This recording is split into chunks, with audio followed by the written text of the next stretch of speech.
I heard the crack before I understood what it meant, and then her voice followed, calm and cold, like nothing had happened. If you don't sign, I'll let time do what I want. I froze where I stood, my hand still gripping the silver tray, my reflection trembling in the polished surface as if even it wanted to look away. I wasn't supposed to be there. I wasn't supposed to hear anything. People like me, maids, cleaners, the invisible ones, we move quietly, we see everything, and we say nothing. That was the rule. That was how you survive in a house like the Whitmore estate, where the marble floors gleamed brighter than truth, and every smile felt rehearsed. My name is Lynn Tran, and I came to America with one suitcase and a promise to send money home every month. I took this job because it paid more than anything else I could find, because the address alone carried weight, because people whispered that the family connected to this house could open doors or close them forever. And because I needed the money. Always the money. But no one told me about her. Charlotte Whitmore. Beautiful, poised, the kind of woman magazines loved. The kind of woman engaged to a man like Adrian Volkov. I had only seen him once before that night, stepping out of a black SUV that probably cost more than my entire village back home. His presence quiet but heavy, like the air before a storm. People didn't speak loudly around him. They didn't need to. Power like his didn't ask for attention. It owned it. And somehow, he was about to marry her. The same woman who now stood at the top of the staircase, looking down at her own mother like she was nothing more than an inconvenience. Mrs. Evelyn Whitmore was frail, her movements slow, her hands trembling as she held onto the railing. And for a moment, I thought maybe I misunderstood, maybe I heard wrong. Maybe this was just a tense conversation between family. But then Charlotte sighed, not with concern, but with irritation, and turned away before her mother could steady herself. I didn't see the fall clearly. I just heard the sound. Sharp, final, and then silence. My heart pounded, so loud I was sure someone would hear it echo through the hallway. I wanted to move. I wanted to help. But my feet stayed planted to the floor because instinct whispered louder than compassion, don't get involved. Don't exist more than necessary. I swallowed, forcing myself to breathe quietly, slowly backing away before anyone noticed me standing there. My fingers tightened around the tray until they ached, grounding me in the only reality that made sense. I was no one here, and no one survives by becoming someone. But that night, as I returned to my small room down the hall, the image replayed in my mind over and over again. The sound, the voice, the silence after. And for the first time since I arrived in this country, I realized something far more dangerous than being poor. I knew the truth. I did not sleep that night. Not really. Just lay there staring at the ceiling while the quiet hum of the house pressed in around me. Too clean, too perfect, like it was hiding something beneath every polished surface, and every time I closed my eyes I heard it again. That sound, sharp and wrong, followed by her voice, steady like she was discussing something trivial, like a grocery list instead of a human being. And I kept asking myself the same question over and over again. Did anyone else hear it? Or was I the only one who now carried this weight? Because in a house this large, with walls this thick, silence was not an accident. It was design, and people like Charlotte Whitmore knew exactly how to use it. By morning, everything looked normal again, the kind of normal that makes you doubt your own memory. Sunlight pouring through floor-to-ceiling windows, staff moving quietly through their routines, the scent of fresh coffee drifting from the kitchen, and when I saw Mrs. Evelyn Whitmore seated near the window, wrapped in a soft cream blanket, her posture fragile but composed, I almost convinced myself that I had imagined everything, until I noticed the way her hands trembled when she reached for her teacup, and the way her eyes did not quite focus on anything in front of her, like part of her was somewhere else, somewhere safer, and Charlotte stood beside her, smiling, gentle, attentive, the perfect daughter. Her voice warm enough to fool anyone who had not heard what I heard. You need to drink. Mother, the doctor said hydration is important, she said. And if I had not known better, I might have believed her. But there was something underneath it, something controlled, rehearsed, like she was performing for an audience that might appear at any moment. I kept my head down as I passed, reminding myself of the rule. Do not see, do not hear, do not exist. Because survival depends on silence. And yet something inside me had shifted, something that would not let the image go. And as I cleared the breakfast dishes, I noticed a document resting on the side table near Mrs. Whitmore. Thick, official, the kind of paper that carries weight, and Charlotte's hand moved quickly to cover it when she saw me glance in its direction, her smile never breaking, but her eyes sharpening just for a second, enough to send a quiet warning that did not need words. And I lowered my gaze immediately, whispering an apology even though I had said nothing, because in houses like this, you learn to apologize for things before you are accused of them. The rest of the morning passed in careful silence, but the tension followed me from room to room, settling into my chest like something alive, and I could not shake the feeling that I was standing in the middle of something I did not understand yet, something bigger than a single moment. And then, just after noon, the atmosphere changed, not loudly, not dramatically, but in a way you feel before you see, like the air itself becoming heavier. And when I looked up from polishing the hallway mirror, I saw him, Adrian Volkov, walking in without announcement, his presence quiet but absolute, dressed in a dark suit that fit him like it was made for no one else, his expression unreadable, his eyes moving slowly through the room as if measuring everything, everyone, and for a brief second, those eyes passed over me, not stopping, not questioning, but seeing enough to make my breath catch in my throat, because men like him did not miss details, they collected them. And as Charlotte turned toward him with that same perfect smile, stepping forward to greet him like nothing in this house had ever been wrong, I felt something cold settle into my spine, because if he saw what I saw, then this silence would not last forever, and if he did not, then the truth would stay buried, and I would be the only one left carrying it. I kept my eyes lowered, but I could feel it, the shift in the room the moment Adrian stepped inside, like the entire house adjusted itself around him, every movement quieter, every voice softer. Even the air seemed to hold its breath, and Charlotte moved toward him with that effortless grace she wore like a second skin, her smile warm, her tone light. "You are early," she said, reaching for his arm as if she belonged there, as if everything in this house was exactly as it should be, and he let her touch him, but only for a second, just long enough to acknowledge her presence before his gaze drifted past her shoulder, scanning the room in that slow, deliberate way that made it impossible to tell what he was thinking. And I realized then that silence was not the same for everyone. For people like me, silence was survival, but for someone like him, silence was control.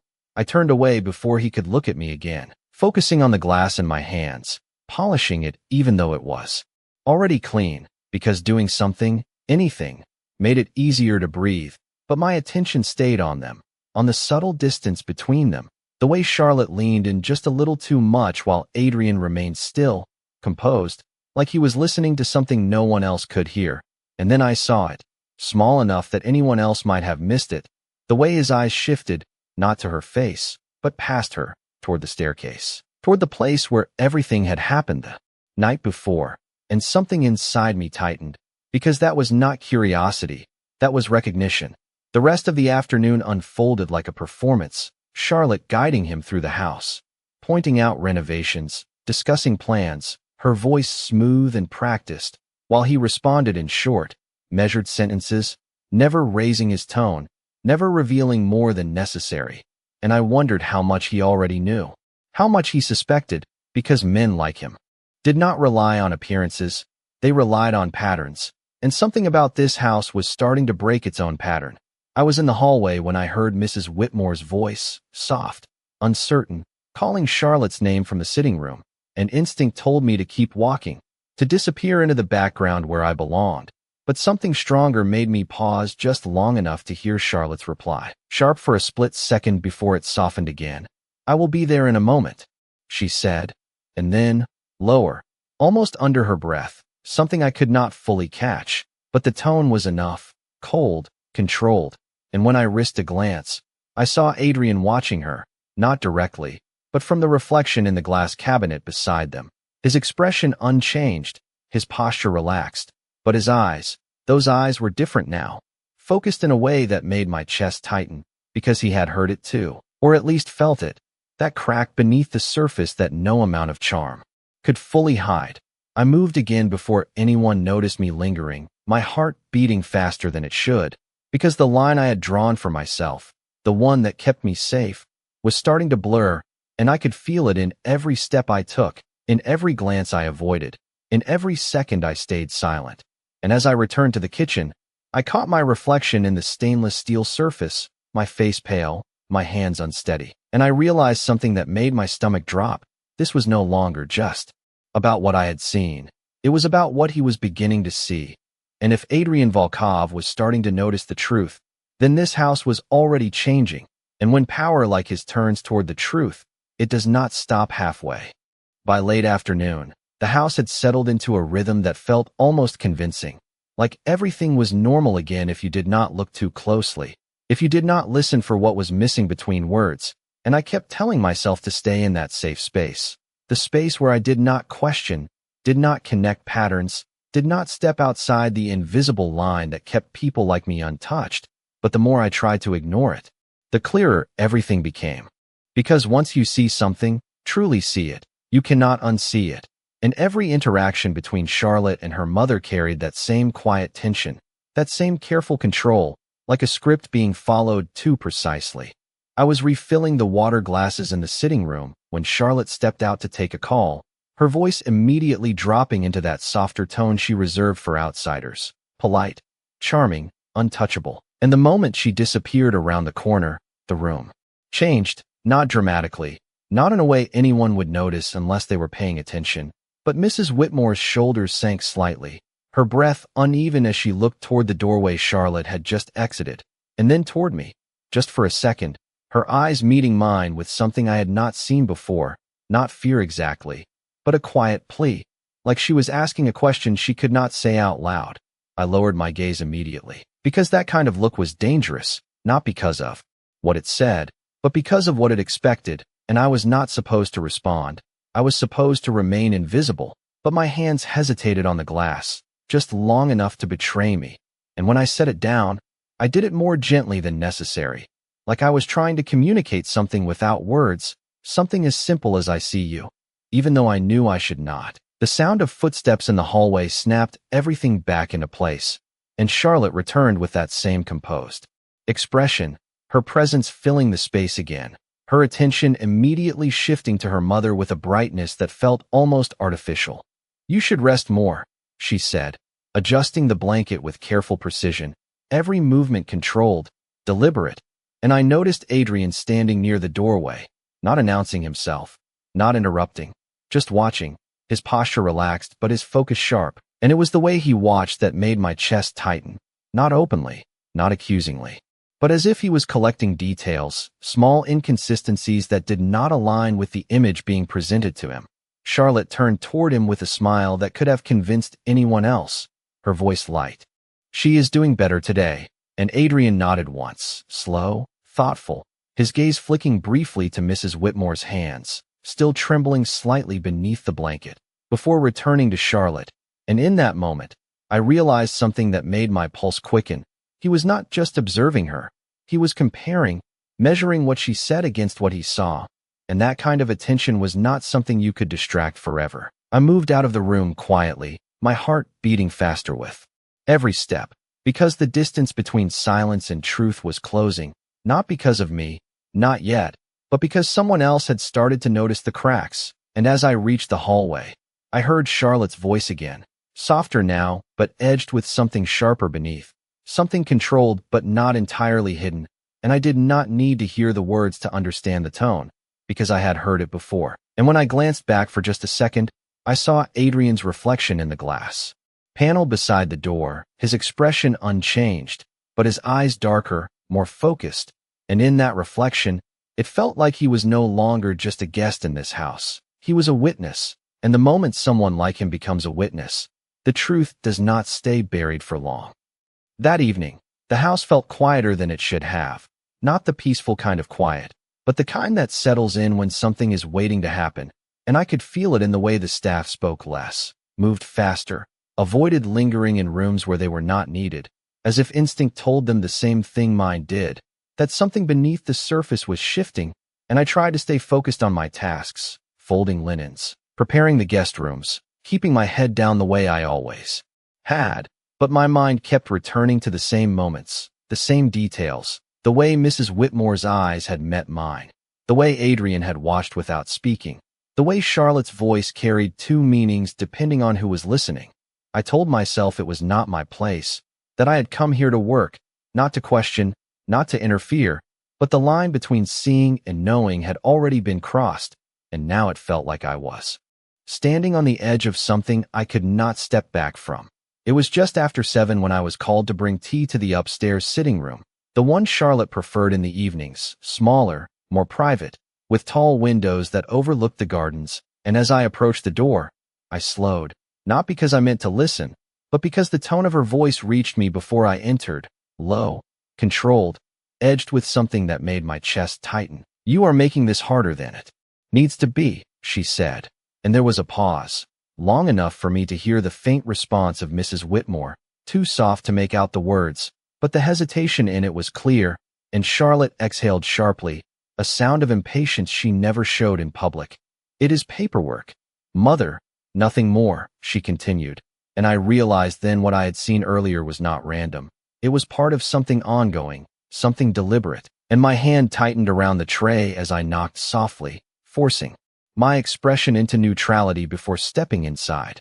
The moment I entered, everything shifted again, Charlotte's posture straightening, her voice smoothing out into that familiar warmth.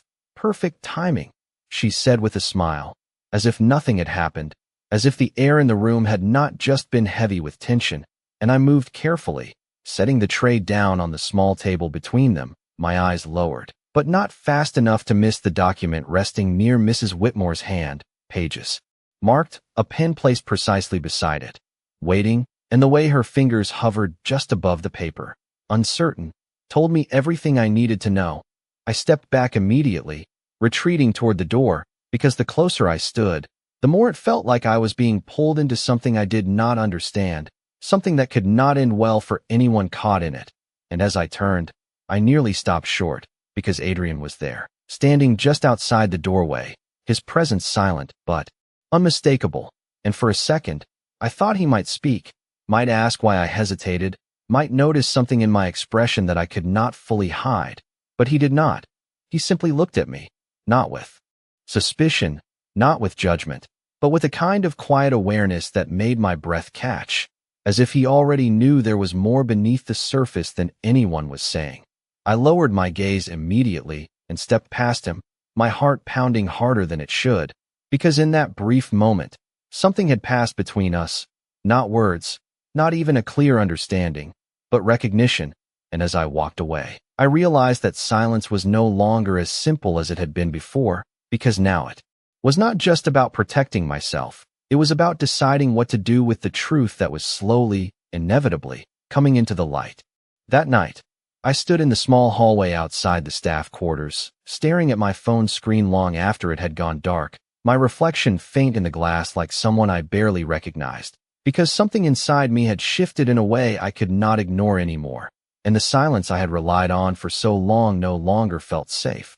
It felt heavy, like it was pressing down on me with every breath, and I kept replaying the same moments. The document on the table, Mrs. Whitmore's trembling hands, Charlotte's controlled voice, and Adrian standing there, seeing more than he let on, and I realized that this was not just a single moment or a misunderstanding. It was a pattern, something that had been happening long before I arrived, something carefully hidden behind polished smiles and perfect appearances. I told myself to let it go, to stay out of it, because people like me do not challenge people like them. That was not how the world worked. But then I thought about my own mother, thousands of miles away, her voice soft over late-night calls, always asking if I was eating enough, if I was safe, never asking for anything more than reassurance, and the idea of someone treating her like a burden, like something to control, made something tighten in my chest in a way I could not push aside.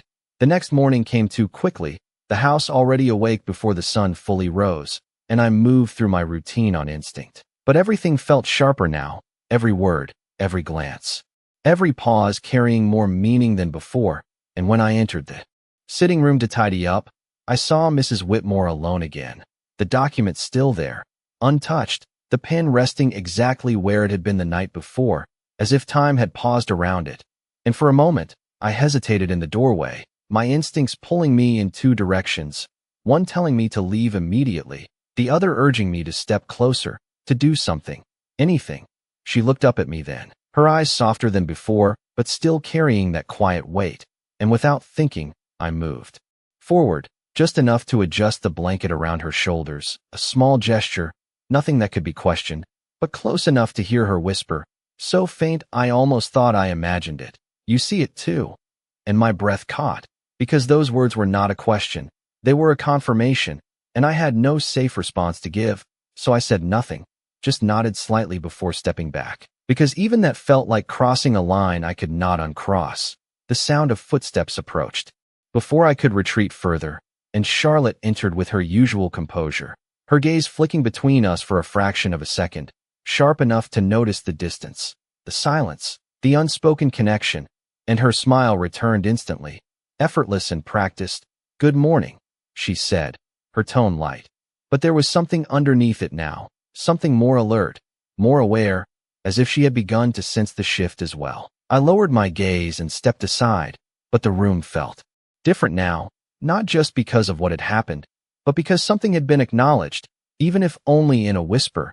And as I moved to leave, I caught sight of Adrian again, standing just beyond the doorway, not entering, not interrupting, just watching. And for the first time, I did not look away immediately, just for a second, long enough to meet his gaze. And in that moment, something passed between us that did not need words, not trust, not yet, but understanding, the kind that forms when two people are looking at the same truth from different sides. And as I stepped past him, my heart steadying in a way it had not before, I realized that silence was no longer enough, because once the truth is shared, even without words, it stops belonging to just one person. The house did not feel the same after that morning, not because anything obvious had changed, but because something invisible had shifted into place, like a line had been drawn that no one could see, but everyone could feel. And from that point on, every movement Charlotte made carried a sharper edge, every smile a little more calculated, as if she had begun to sense that the balance she relied on was no longer entirely under her control. I tried to return to my routine, to the quiet rhythm of work that had always protected me, but my awareness had changed, and now I noticed things I would have ignored before. The way Charlotte checked the placement of the document twice before leaving a room, the way she positioned herself between her mother and anyone else who entered, the way her tone shifted by degrees depending on who was listening. Subtle changes that might seem meaningless on their own, but together formed a pattern too precise to dismiss. Adrian remained in the house longer than expected that day, not hovering, not intruding, but present in a way that made everything feel more exposed, as if his silence was no longer passive. It was active, intentional, and I began to realize that he was not waiting for answers. He was waiting for confirmation, something that would turn suspicion into certainty. It happened in the late afternoon, when the sunlight stretched long across the hallway floors, and the house fell into that quiet lull between day and evening, when most people relaxed their guard, and I was gathering linens near the upstairs sitting room when I heard Charlotte's voice again, softer than usual, but carrying that same controlled urgency. "This cannot continue," she said, and I paused without meaning to. My breath held as I stood just outside the door, not close enough to be seen, but close enough to hear the tension beneath her words, and Mrs. Whitmore responded, her voice trembling but firm in a way I had not heard before, a fragile resistance that made the silence afterward feel heavier, and Charlotte exhaled slowly, the sound measured, deliberate, like she was recalibrating. "You are not thinking clearly," she added, and something about the way she said it made my chest tighten, not because of the words themselves, but because of what they implied, a quiet dismissal wrapped in concern. I should have walked away, I knew that, but my feet stayed where they were, rooted by the same force that had kept me here since the beginning. And then I heard another sound, not from inside the room, but behind me, a step so quiet it might have gone unnoticed if I had not already been listening for everything. And when I turned, Adrian was there, closer than I expected, his presence steady, his expression unreadable, but his eyes, those eyes were focused, not on me, but on the door, on the voices beyond it. And for a second, we stood there in the same silence, hearing the same truth without needing to speak it. And I felt something shift again, deeper this time, Because this was no longer just observation, it was alignment. Charlotte's voice rose. Slightly inside, not loud, but sharper, controlled frustration breaking through the surface, and Adrian's gaze darkened almost imperceptibly, his attention narrowing, and I realized then that whatever line had been drawn before was about to be crossed, not by me, not by Mrs. Whitmore, but by him.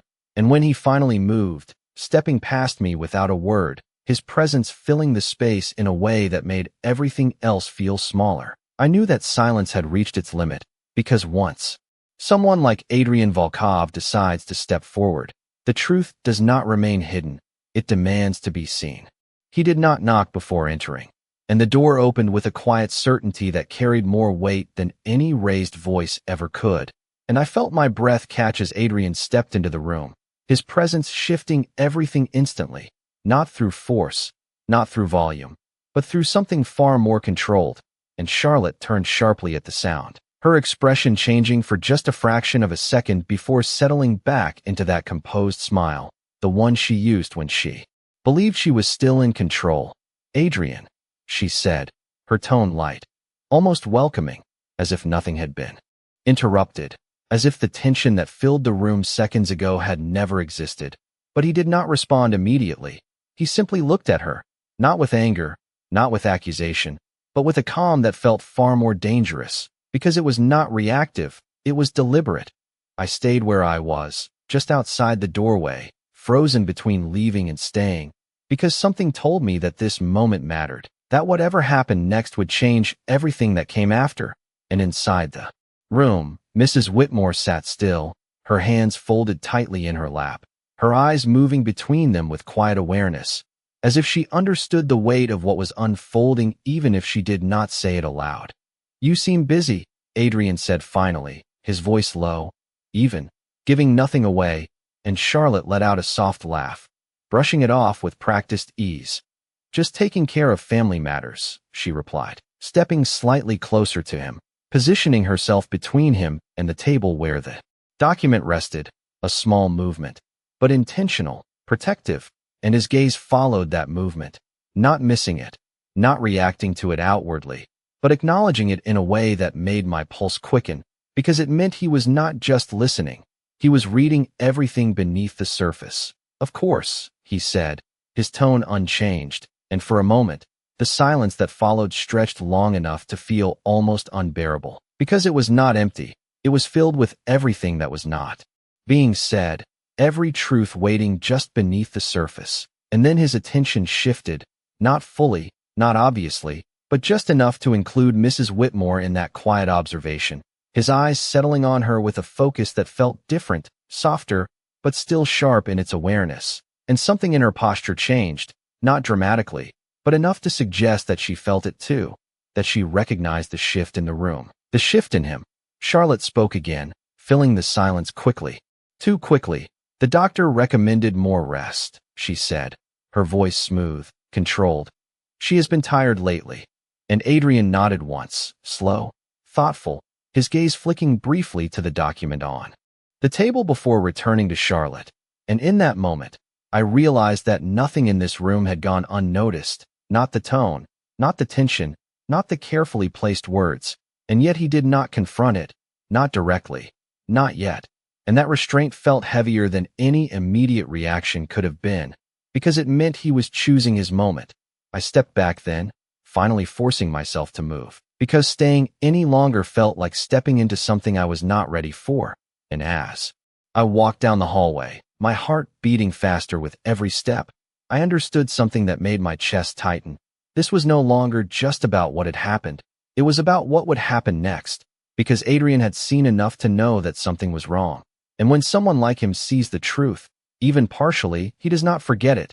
He waits, he watches, and when the time comes, he acts. And for the first time since I arrived in this house, I realized that the truth was no longer hidden, it was gathering, piece by piece, waiting for the moment it could no longer be contained. I told myself I would stay out of it, that whatever was unfolding between them had nothing to do with me, but that promise felt thinner with every passing hour, like something already breaking before I had the chance to hold on to it. And the truth was no longer something distant, something I could pretend not to see. It was everywhere now, in the way Charlotte moved through the house with sharper awareness, in the way Mrs. Whitmore spoke less and watched more, and most of all, in the way Adrian no longer pretended everything was normal. He stayed longer that night, longer than anyone expected, and the house adjusted around that presence the same way it always did, quieter, more careful. But there was something different now, something beneath the surface that made every interaction feel like it carried weight, like every word was being measured against something unseen. And I found myself noticing how often his gaze returned to the same places: the staircase, the sitting room, the small details that most people overlooked. And it became clear that he was not just visiting anymore. He was observing with purpose. I should have stayed in the background, should have continued doing exactly what I had been hired to do. But the moment came without warning, the kind of moment that does not ask for permission. It just exists and waits for you to decide what kind of person you are going to be. And it happened when I was clearing the hallway late in the evening, the house mostly quiet, the staff retreating to their quarters, and I saw him standing alone near the window, looking out at the darkened gardens, his posture still, his expression unreadable. But there was something in the way he stood there that felt different, less guarded, more focused, as if he was putting something together piece by piece. I could have walked past him without a word, and for a second, I almost did, my instincts pulling me back into that safe silence. But then I thought about everything I had seen, everything I had heard, and the weight of it pressed forward before I could stop it. "Sir," I said quietly, my voice steadier than I expected, and he turned toward me, not surprised, not impatient, just attentive in a way that made it impossible to retreat. And for a moment, I did not know what to say, because how do you explain something like this without proof, without stepping into something that could change everything? And he seemed to understand that hesitation, because he did not rush me, did not question me. He simply waited. "There are things you should see," I added finally, choosing each word carefully, because I knew once they were spoken, there was no taking them back. And his gaze sharpened, not in anger, not in disbelief, but in recognition, like this was the confirmation he had been waiting for. He did not ask what things, he did not ask why. He just held my gaze for a second longer before speaking, his voice low and certain. "Show me." And something about the way he said it made my pulse steady instead of race, because it was not a command filled with pressure, it was a decision already made. And in that moment, I realized that the truth was no longer mine to carry alone. It had found someone who could do something with it. And as I nodded, turning slightly toward the hallway that led deeper into the house, I understood that whatever happened next would not be quiet. Because once the truth is seen by someone who has the power to act on it, silence is no longer an option. I did not realize how fast everything would move after that moment, how quickly silence would turn into something heavier, something impossible to contain. Because once Adrian said those two words, there was no hesitation, no second guessing, only direction, and I led him through the quiet hallway with a steady pace that did not match the rhythm of my heart, every step echoing louder than it should have in the stillness of the house. And I became aware of how close he was behind me, not physically overwhelming, but present in a way that made everything feel sharper, more real, like there was no turning back now. I stopped just outside the small security room near the back corridor, a place most guests never noticed, a place where cameras fed quiet images into glowing screens that recorded everything without judgment. And for a second, I hesitated again, my hand hovering over the handle, because this was the line, the moment where knowing would become undeniable, and once that happened, nothing would return to what it was before. But then I remembered his voice, calm, certain, and I opened the door. The room was dim, filled with the soft hum of electronics and the glow of multiple monitors, each one showing different angles of the house, hallways, entrances, the staircase, and I moved toward the console, my fingers steady despite everything, pulling up the footage from the previous night, the moment I had not been able to forget, and I stepped aside without saying anything, because I did not need to explain it. I just needed him to see. Adrian did not rush forward, did not react immediately. He simply watched, his posture still, his focus absolute. And the silence in that room felt different now, not empty, but full of something building beneath the surface. And as the footage played, showing Charlotte alone with her mother, the shift in her demeanor clear even without sound. The controlled gestures, the pressure in her movements, the way Mrs. Whitmore recoiled slightly, subtle but unmistakable. I felt my breath tighten, not because I was seeing it for the first time, but because I was no longer the only one witnessing it. Minutes passed without a word, the screen cycling through moments that told a story far more clearly than any explanation could, and Adrian's expression did not change in any obvious way, but something in his stillness shifted, something deeper, more focused, like each detail was being placed exactly where it belonged in a larger picture. And when the footage ended, the room felt heavier than before, the silence stretching long enough to feel almost solid, and I did not know what to expect. Anger, disbelief, something immediate, but what came instead was far quieter, far more controlled. He stepped closer to the console, his gaze still on the screen even though it had gone still, and when he finally spoke, his voice was low, measured, carrying a weight that did not need volume to be understood. "How long?" he asked, not turning toward me, not needing to. And I swallowed, forcing myself to answer honestly, because anything less would break the trust that had just been placed in me. "I do not know exactly," I said, my voice steady despite everything. But it was not the first time. And he nodded once, a small, deliberate movement, as if confirming something he had already suspected. He did not ask anything else, did not demand more, because he did not need to. The truth was already there, undeniable, and as he turned away from the screen, his expression calm but his eyes darker than before, I understood something that made my chest tighten. This was not the end of anything. It was the beginning, because now that he had seen the truth with his own eyes, there would be no more waiting, no more quiet observation, only action, and as he moved toward the door, his presence filling the room in a way that felt final, I realized that everything that had been hidden in silence was about to be brought into the light, and when that happened, nothing in this house would remain the same. The house did not erupt into chaos the way I expected. There were no raised voices echoing through the halls, no dramatic confrontations that shattered the illusion all at once. Instead, everything became quieter, more controlled, and that silence felt far more unsettling because it carried intention, and I realized quickly that Adrian was not the kind of man who reacted in the moment. He was the kind who chose when the moment would happen. The next day, preparations for the engagement dinner continued as if nothing had changed. Staff moving with precision, decorations arriving, the dining hall transformed into something elegant and flawless, a setting designed to celebrate something that no longer existed.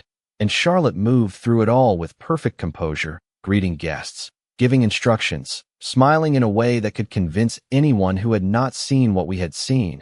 And I watched her from a distance, trying to understand how someone could maintain that level of control, how she could stand there knowing the truth had already been uncovered.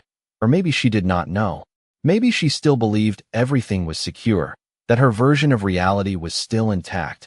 Adrian arrived just before the guests, dressed in a dark suit that matched the tone of the evening, his presence immediately shifting the atmosphere in the room, not loudly, but in a way that made people straighten, pay attention, and Charlotte turned toward him with that same practiced warmth, stepping forward as if nothing stood between them. "You are just in time," she said, her voice smooth, confident, and he nodded slightly, acknowledging her without fully engaging, his gaze moving past her, taking in the room, the people, the details, as if he was not just attending the event, he was preparing something.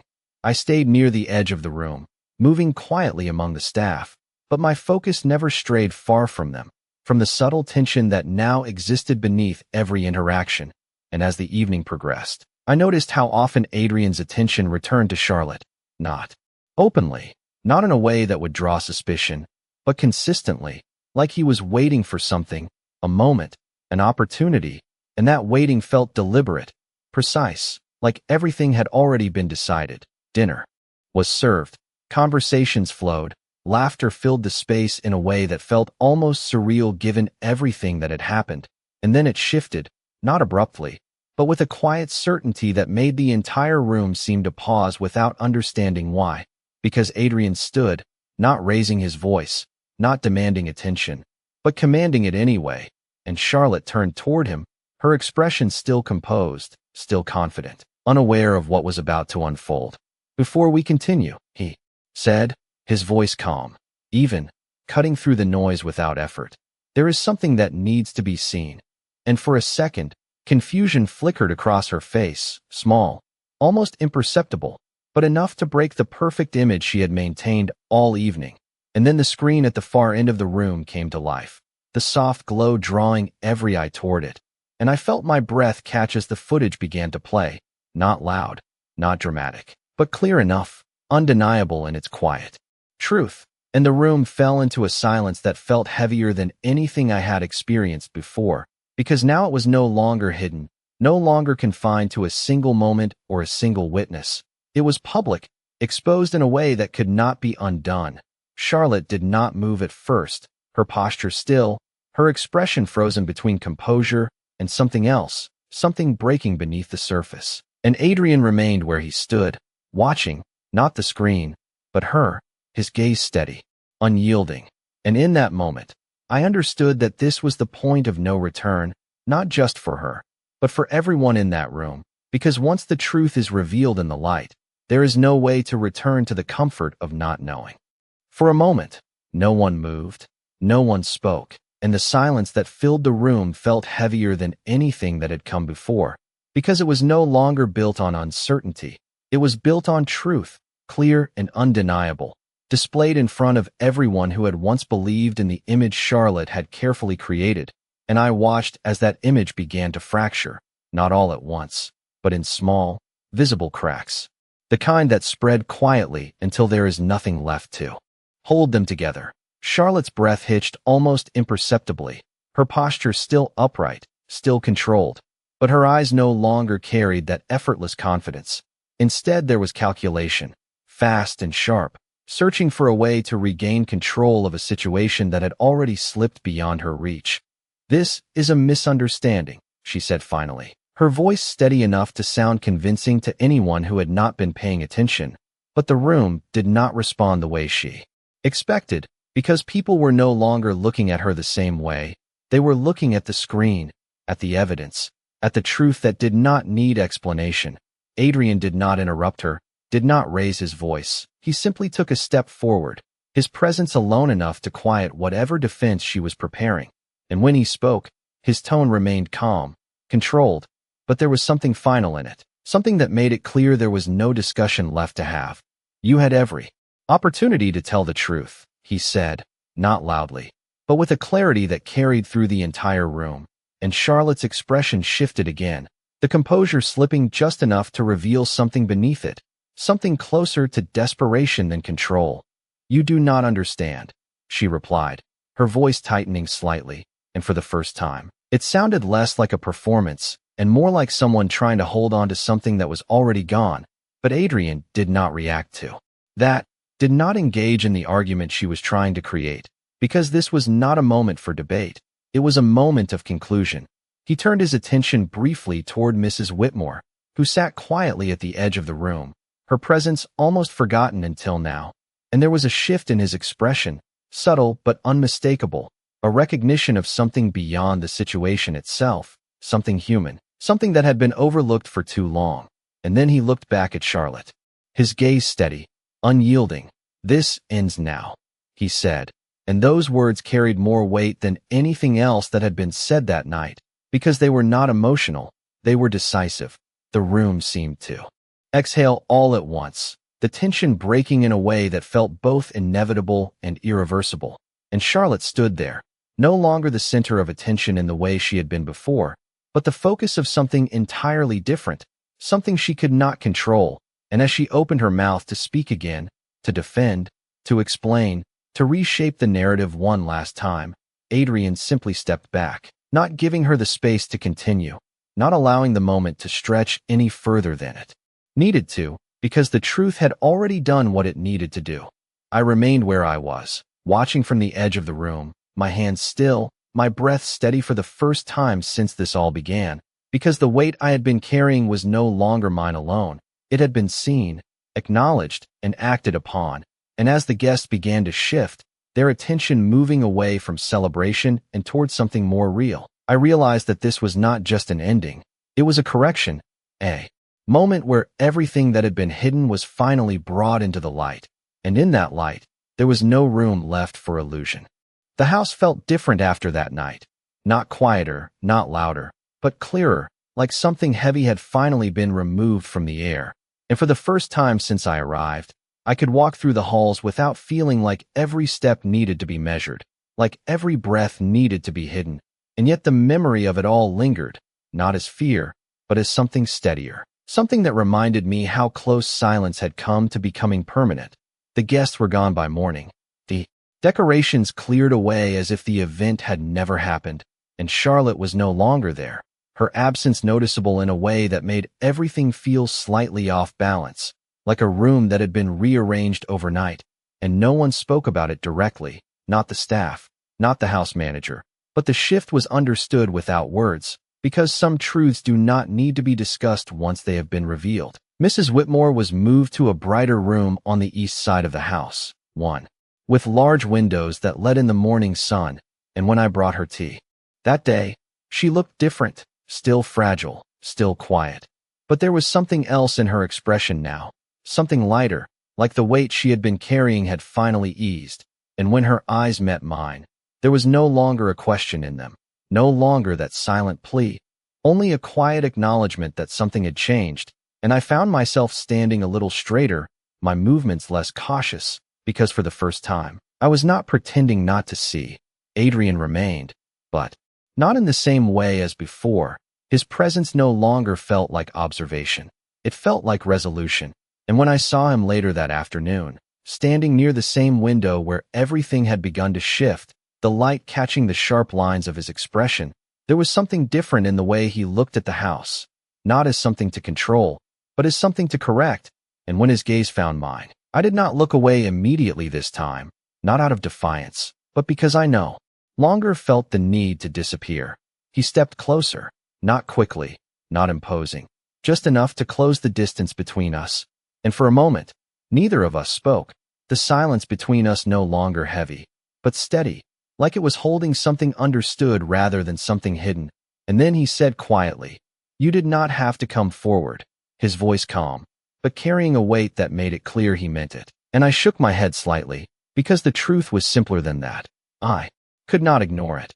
I replied, my voice steady, and he studied me for a moment, not evaluating, not questioning, but recognizing something in that answer, something that went beyond the situation itself.